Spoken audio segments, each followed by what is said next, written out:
peace, the love, and pain. Let me take you to the night. I want to love you, pretty young thing. You need to love you, to the love of death, and I'll take you there, girl. Woo! I want to love you, pretty young thing. You need to love him, to the love of death, and I'll take you there. Yes, I will. Yes, I will. Thank you.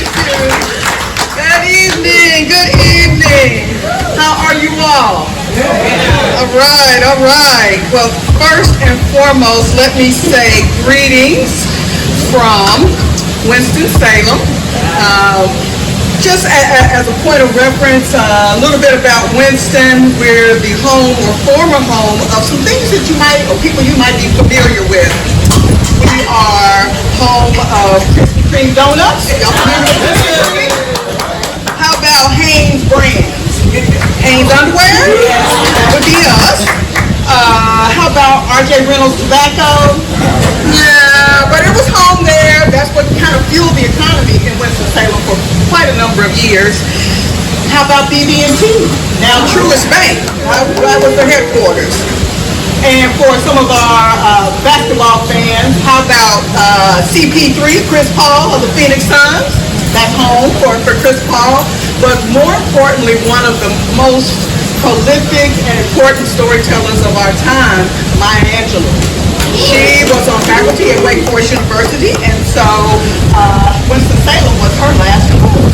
So I'll say on behalf of Winston, which is what we affectionately call Winston-Salem, I am honored and humbled to be here, and I thank you all for being here today and for the Neighborhood Services Division for inviting me. And we're going to go on and get started talking about neighborhood and story and where we go from here. So, as a true NeighborWorks faculty member, we wouldn't have our time together without a quick quiz. I also get to teach a little bit too. So I'll just start with this simple question, and anybody who has an answer, yell it out. What is a neighborhood?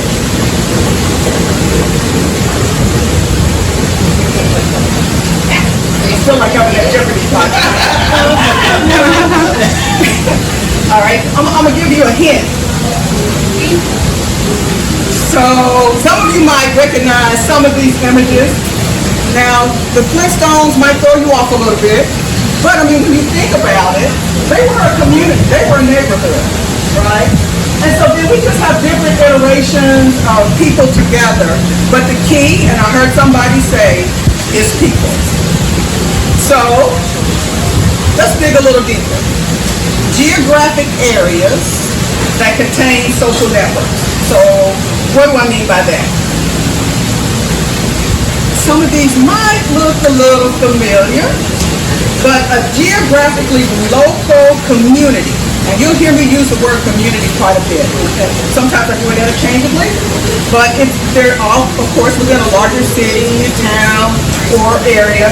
And from a social perspective, that's where you really find a lot of face-to-face interaction, right? How you build relationships among neighbors, people you do business with.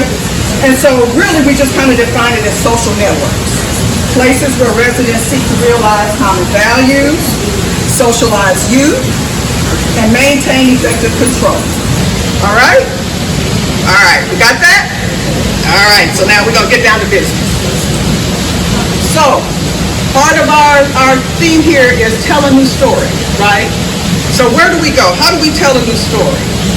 So as we celebrate this chance to be together, because I think for a lot of us, being together in person again is a time for celebration, right? What do we make of this moment? You know, this is a pivotal moment in time for us, right? So, of course, these two questions come to mind that you see on the screen. What should you consider in reimagining your neighborhood for the future? What will it look like? What should it look like? And then how can you use and tell stories to move your vision forward? Okay? So those are the two big questions. What should you consider? And how do you tell your story? So one thing I'll tell you, Now, I'm one who says I don't know a lot and I understand even little, but one thing I do know, change is opportunity, right? So the first thing I know is that our world, and by extension your neighborhood or your community, it's changed forever. And I don't mean just, some businesses have closed or have left, but I'm even thinking about us as humans. We've been significantly impacted. Physically, financially, emotionally, and even mentally. We have to be honest about all of the ways in which COVID has impacted us. And I'm not saying that the impacts from a community perspective are necessarily bad or good. They're just different. We're just in a different time now. So we're going to need, first of all, as we come to grips with the fact that we've changed, we're going to need to show each other some grace in the process. Okay? So a lot of grace as we move forward. But again, like I said, change is opportunity. So second, this opportunity to be right here, right now, I consider it maybe a call or a challenge or even a mandate to dream, to be bold, to be courageous, be tenacious, and certainly to make it happen. We got work to do, okay? So think about it, especially in the context of your neighborhood, or like I said earlier, I kind of prefer to use the word community. If you knew on March 1st of last year what you know today, what would you have done differently over these last 16 months? Who would you have engaged with? Why would you have engaged with them?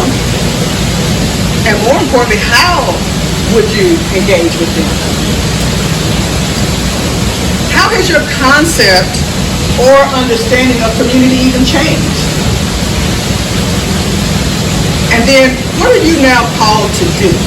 Or more importantly, who are you now called to be in this new world that we're in?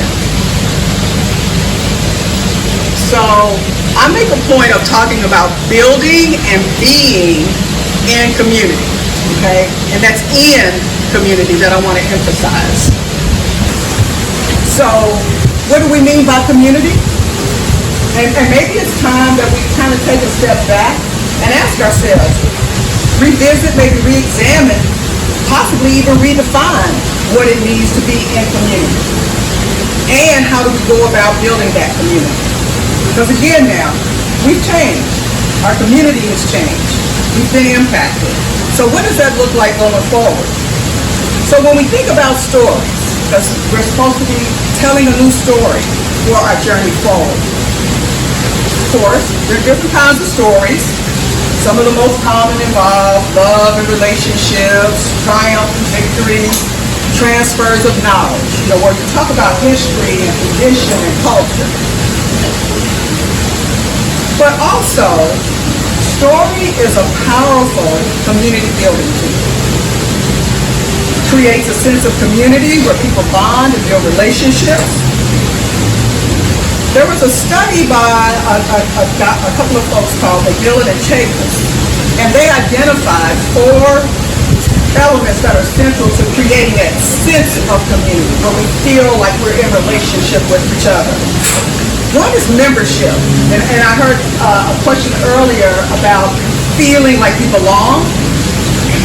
That feeling of belonging or sharing a sense of personal relatedness, that's one key concept of feeling like that sense of community.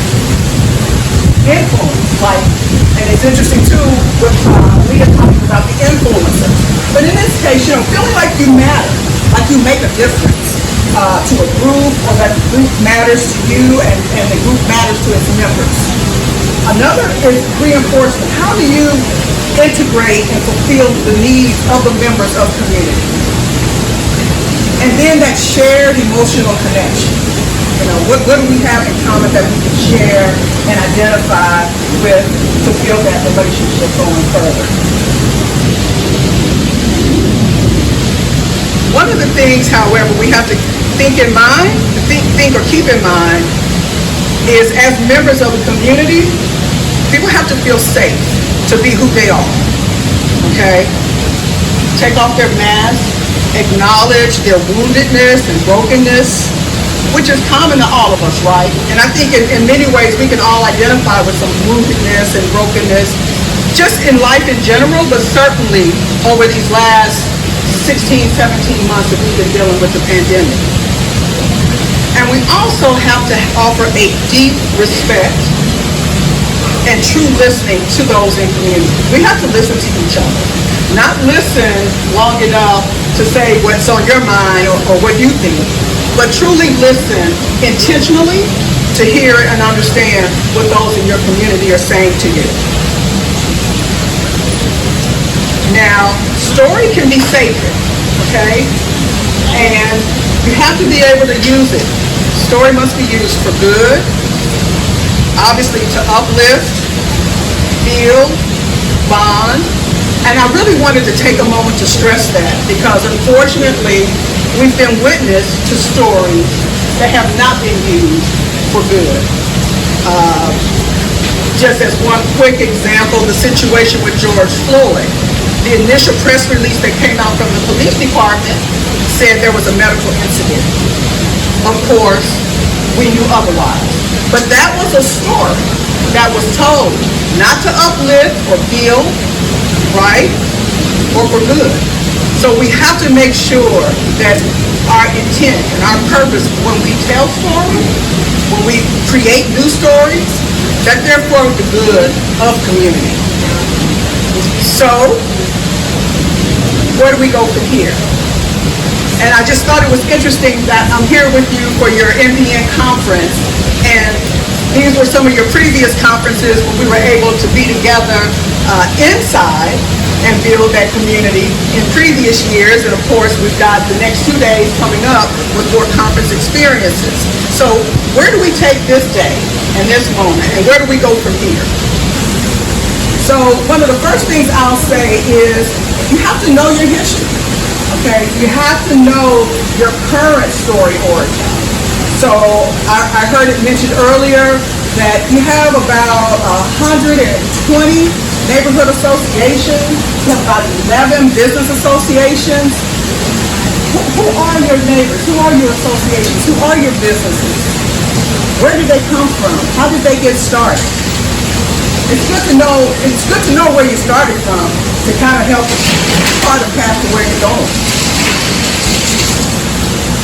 Next, you have to understand what's changed in your neighborhood and why. Was the change really primarily related to COVID? Or were there already changes underway that maybe COVID helped to accelerate those? You just have to know, well, what's going on? You know, take what they call an environmental scan and know what's happening where you are. You have to also think about what's been positive that you can use to build on. Right? So we talk about leveraging your history, leveraging your culture, leveraging your traditions. But how do we take these assets, and I'll speak of assets again in a minute, how do we take these assets and use them to help us go that path forward? What are some of the achievements we've had that we can celebrate and build on? Of course, you know, I'll ask, okay, so what does moving forward look like? And where do you want to go? You know, that's always a good question. But you can't be too quick to answer, right? Because as individuals and members of community, we alone can't figure out that answer. Because we have to invite all members of the community into a collective story of tomorrow. And so when I talk about all members, so it's like learn who your neighbors are. What gifts or talents they bring or they can offer. How do you mobilize these assets of people and their gifts and their talents to build a neighborhood and build it from the inside out, right? How do we take responsibility for our neighborhoods and build our neighborhood and create our story going forward rather than waiting to be influenced by those outside circumstances around us? How is there a role or a place for all who desire to be a part of moving forward? And when I think about this, I think about that thing about usual suspects. You know, we can't default back to those usual suspects. You know, neighborhoods are increasingly diverse, and some of the diversity is not readily apparent on its face. Okay, so think about that a minute. Some of it's not readily apparent at first blush. We have renters, we have owners. We have differently abled members of our community. We have Black, Indigenous, people of color. We have people who are from our LGBTQ community. Some of that stuff may not be readily obvious, but you have to take the time, again, and be intentional about getting to know your neighbors and those folks who help make up your community. And one thing I know I've been guilty of, so I'll own that first and confess. We have to make a concerted effort to involve our young people, okay? They bring energy, ideas, certainly working hands, and a desire a lot to be a part of the community. So we have to figure out a way to bring them in. And certainly this is an excellent training ground for them to be tomorrow's leaders. There's no better place than to start at home and start in that community. So figure the better we train them at home than to have them trained elsewhere, right? Learning starts at home. So what can members expect from community to support moving forward? The crafting and telling of story must be inclusive. You've heard me use the word intentional a lot. You've got to be in purpose, and you've got to do it in love. You know, there are different communities and neighborhoods around the country who have changed over time, not necessarily as we relate to COVID today.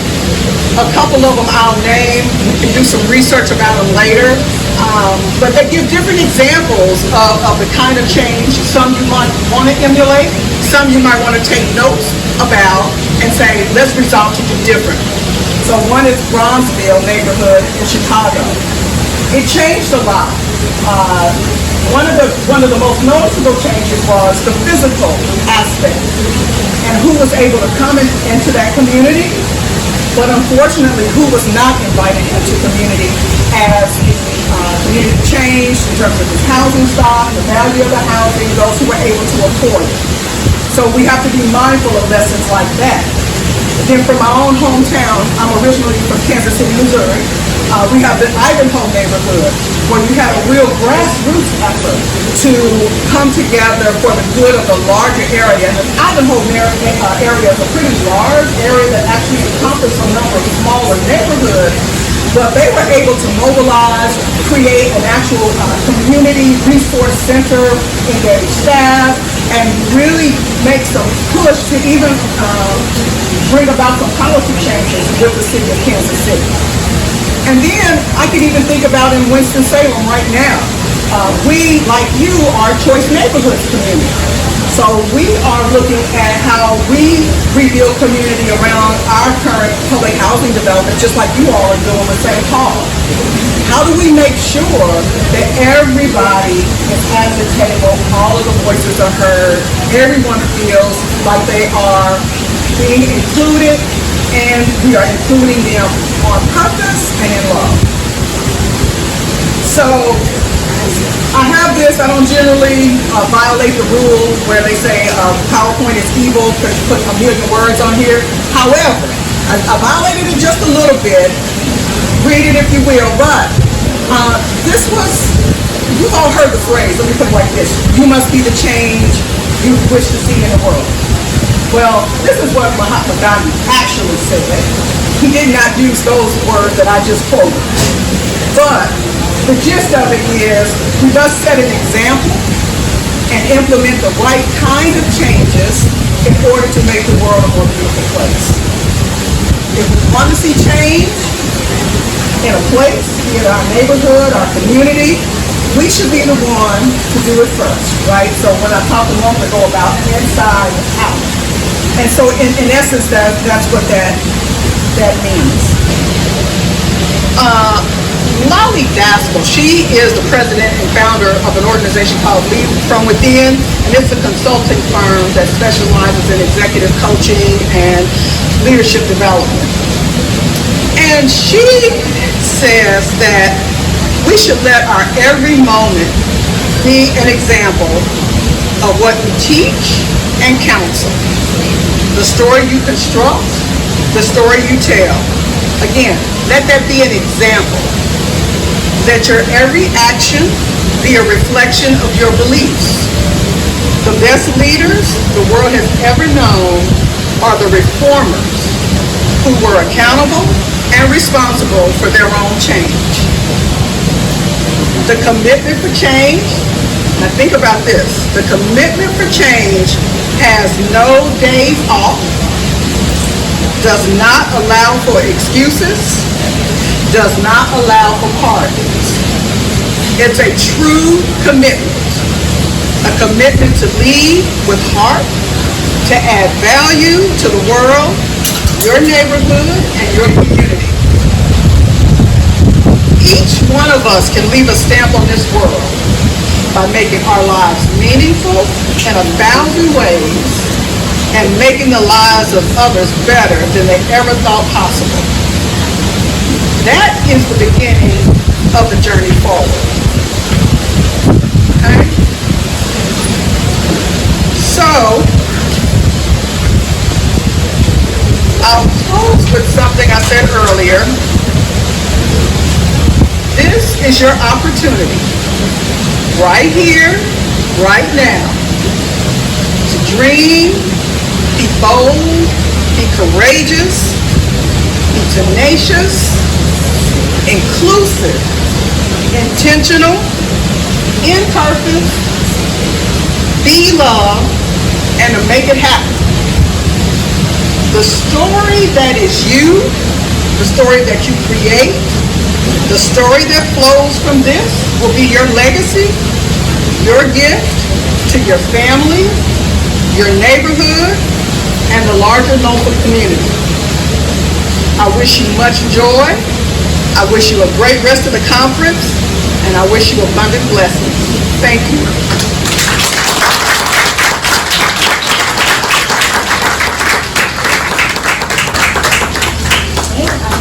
Something that I'd like to give to my host for being so kind to introduce or invite me to be a part of your conference. So please come, Michelle. Where is Michelle? Michelle's talking. That's okay. That's okay. We have a little something I brought from Winston-Salem. So we had our centennial in 2013. And so this was some line art that was done in celebration of our 100th anniversary. And I wanted you guys to have a copy of this as my thank you on behalf of the City of Winston-Salem. Some of the places and companies and people I mentioned, you will see them here. I've got some for you each. Thank you. If we can give another round of applause for our speakers.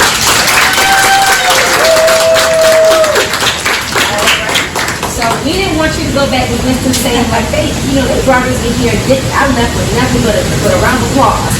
So we put together this super swag bag for you to take back to Winston-Salem and let them be just a little bit jealous of all the wonderful things that we want to get to you from the city of Norfolk. So thank you so much, Marla.